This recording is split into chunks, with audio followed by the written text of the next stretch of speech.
Who's leading? Who's trailing? Is it close or a blowout? This isn't what's coming up later in Sports Scene 13, but how some people view this year's races for elected office.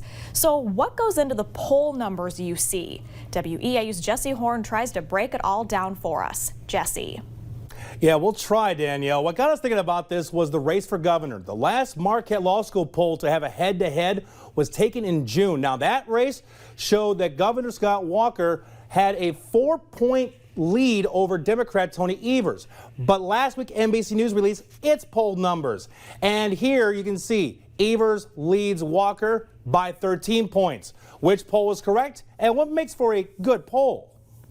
Last Friday, Kevin Nicholson looked around and was happy with what he saw. He appeared in Chippewa Falls one day after a new NBC News Marist poll showed the candidate for U.S. Senate led his Republican rival, Leah Vukmir. At this point, I think there's been like 11 polls in the primary. I think we've been winning in like 9 or 10 of them. So we're in a very good position here to win the primary. But that poll is only a snapshot from an already long campaign season. There's also the Marquette Law School poll. The most recent head-to-head numbers from June show Nicholson down 11 to incumbent Senator Tammy Baldwin. These polls were taken 2 weeks ago, so they were a snapshot that was accurate 2 weeks ago. Whether they are accurate today or not, who knows? So Marquette or NBC? Is either poll better than the other? Mark Murray is a senior political editor for NBC News. The methodological is very similar to the Marquette poll, where these are live caller polls that you end up having. Marist is based in New York State and not in Wisconsin like Marquette is. But Professor Charles Franklin with Marquette says differences can happen,